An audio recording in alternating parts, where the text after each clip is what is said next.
Escuchas Caracol Radio, estamos en Planeta Caracol, estamos de fin de semana, por supuesto, con todos los temas, los personajes que nos llevan a debatir esas crisis, problemáticas, soluciones alternativas, lo que estamos enfrentando a nivel de humanidad en el planeta.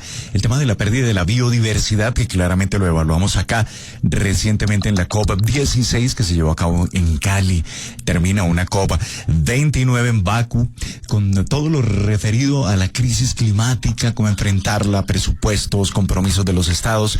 Pero bueno, por supuesto, hay mucho dato, mucha información. El Foro Económico Mundial habla que el 50% del PIB, Producto Interno Bruto, está en riesgo por cuenta de la pérdida de la biodiversidad en el planeta.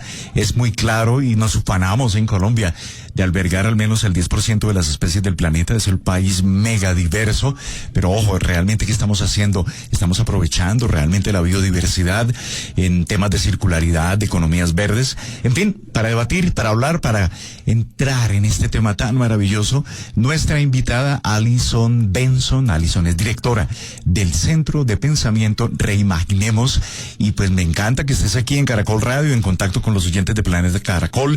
Hola Alison, ¿qué tal? Muy buen día. Hola Fidel, un saludo para ti y todos los oyentes. Gracias por esa introducción. Creo que hay unos temas súper importantes sobre los cuales me encantará abordar.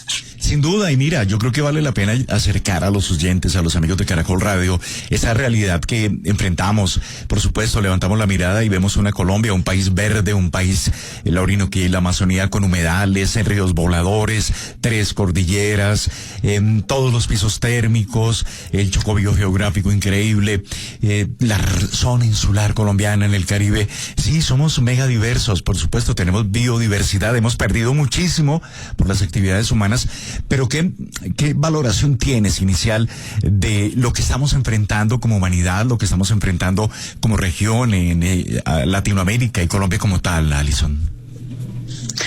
Bueno, Fidel, yo creo que es súper importante que partamos por reconocer que llevamos casi un mes hablando sobre biodiversidad, que es un tema muy importante, pero que usualmente hasta la COP16 no estaba en la agenda del país.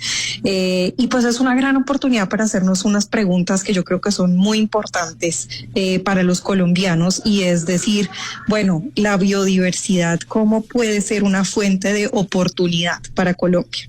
Y cuando decimos fuente de oportunidad nos referimos a fuentes de oportunidades económicas, es decir, a la generación de empleo y la generación de ingresos, que realmente es lo que el ciudadano del día a día necesita, ¿no? Entonces, esa gran pregunta y decir, ¿cuál es la riqueza natural que tenemos en Colombia? Yo creo que lo que nos dimos cuenta muchas personas de la COP y en el mundo es que nuestra riqueza natural se llama capital natural, se llama biodiversidad. Y cuando un país tiene un capital natural, tiene que pensar en cómo protegerlo y potenciarlo en vez de extraerlo y acabarlo.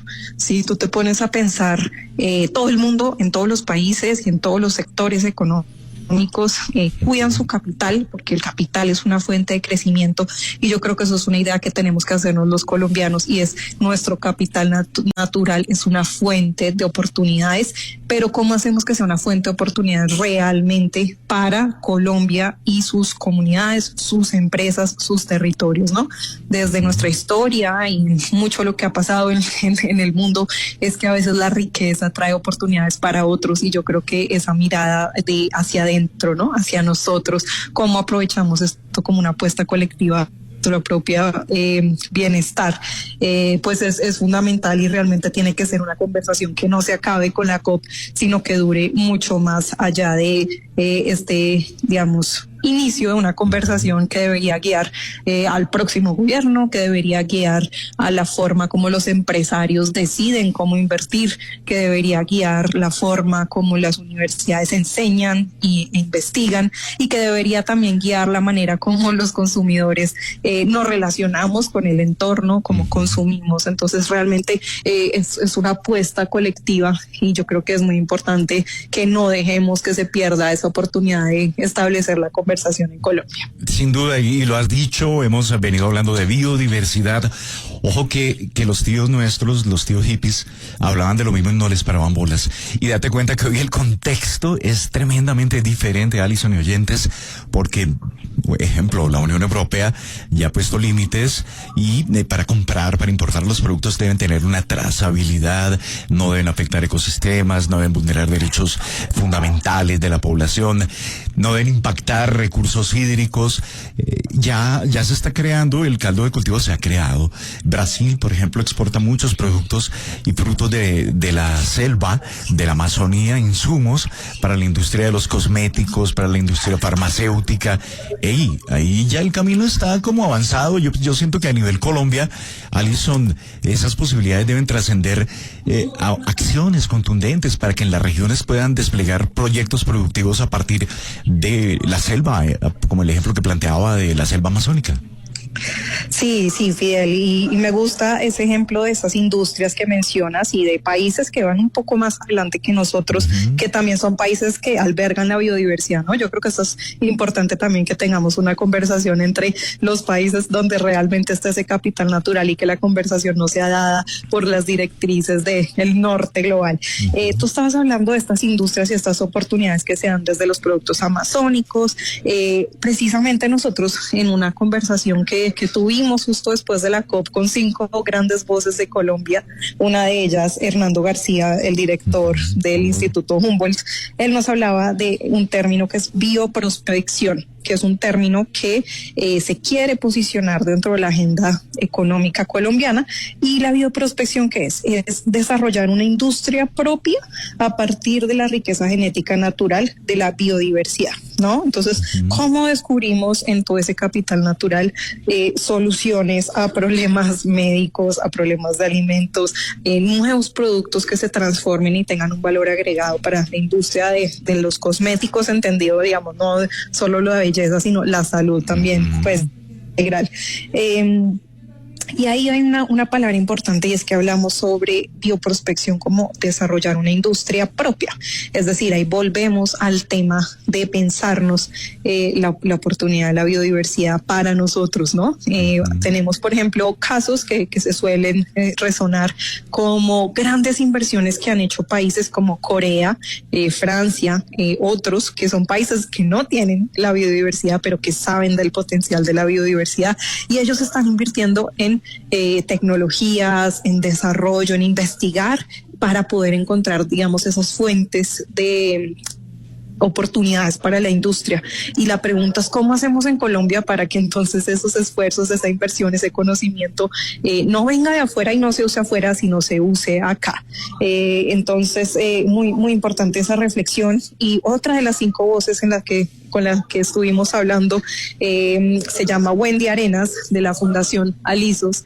Ella nos decía que considera que la industria, el sector empresarial colombiano ha sido un poco tímido a la hora de decidirse arriesgar por apuestas de bioprospección y por apuestas de desarrollo de productos de la selva, de la misma agricultura, y que hay que aprovechar la oportunidad para decir, bueno, ¿quién va a asumir el riesgo, no? El riesgo no lo puede asumir solo la empresa, también tiene que asumirlo el gobierno, pero tenemos que mirar qué inversiones, tanto en dinero como en conocimiento, se necesita para poder desarrollar esas industrias, ¿no? Estos son aspectos que no se construyen de un día para otro, y por eso vuelvo a la palabra de apuestas colectivas, porque se necesita en un mediano plazo pensarnos qué se necesita y qué rol tiene cada uno de los sectores de nuestra sociedad en desarrollar esa industria de la bioprospección.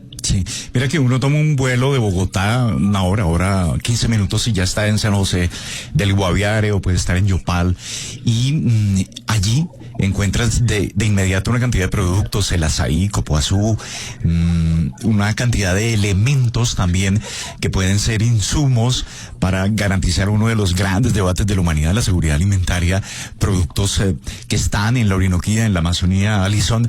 Y recuerdo en una oportunidad unos indígenas me me curaron, me pegué una rayada en la pierna tremenda y me aplicaron como un tubérculo y a los 2 días cero cicatriz, cero dolor y cero infección. Es decir, y hablabas ahí de lo que mencionaba la bioprospección del doctor Hernando García. Allí hay el insumo está como tal. El empresariado, lamentablemente uno no encuentra esos productos en las cadenas gigantes de comercio acá en Bogotá, Cali, Medellín, Barranquilla, porque deberíamos tarde o temprano ya activar esa integración para que esa misma dinámica comience a alimentarse, Alison, y entender que allí hay un capital tremendo. Y le sumo algo más sobre lo que quiero que me opines, por favor.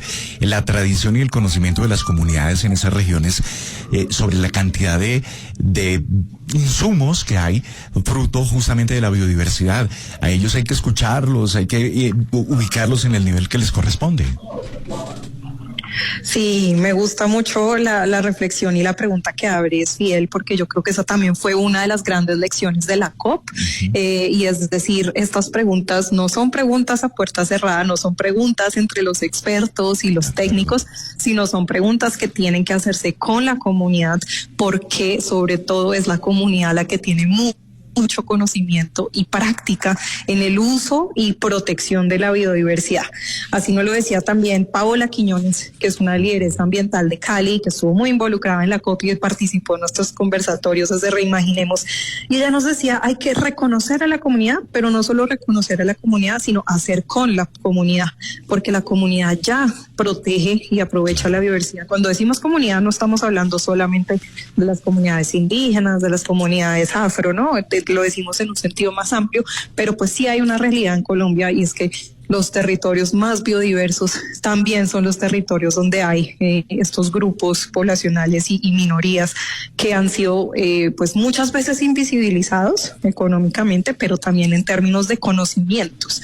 Entonces creo que cuando pensamos en las oportunidades que debe traer una nueva economía, implica nuevas relaciones, y nuevas relaciones implica también un nuevo reconocimiento a unos saberes que además son saberes ancestrales, ¿no? Estamos hablando no de descubrir nuevas cosas, sino también de aprender o recordar unos conocimientos que, digamos, bajo la narrativa tradicional de la ciencia, de la modernidad, del occidente, se han menospreciado, pero que realmente hay un potencial enorme. Y cuando uno piensa, por ejemplo, el ejemplo que tú diste del tubérculo que ayudó con la herida, hay una tasa de plantas que conocemos los humanos, que es chiquitica. O sea, realmente nosotros conocemos una minoría de todo lo que existe en el mundo natural, y en esa minoría que ya conocemos hay tantas soluciones que imagínate que hay ahí por conocer.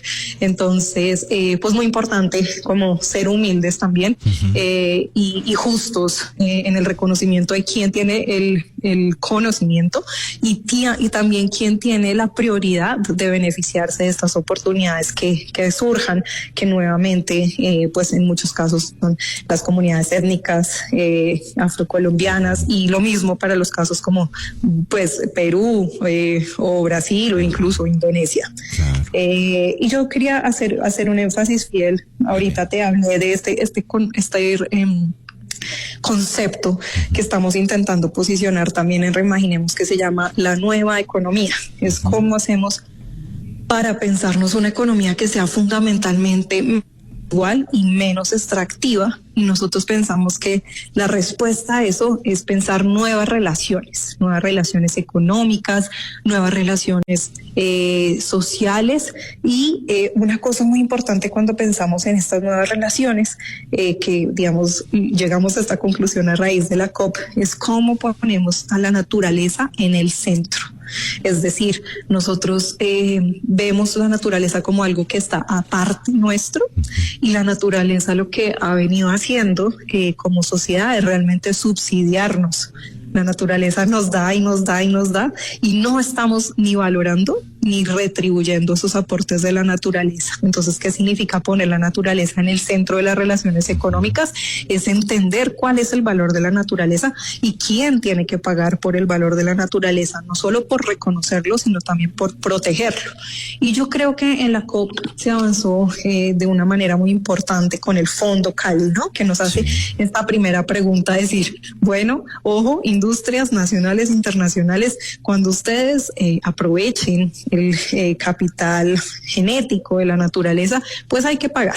Y se dio una conversación muy importante porque no se había dado antes, y es la pregunta de, bueno, ¿quién va a pagar y cuánto va a pagar? Por supuesto que ahí quedan muchas preguntas por responder de la operación, que al final termina siendo lo importante en este tipo de decisiones, es esa plata, cómo se va a asegurar que llegue y para qué se va a usar y cómo usamos esa plata para seguir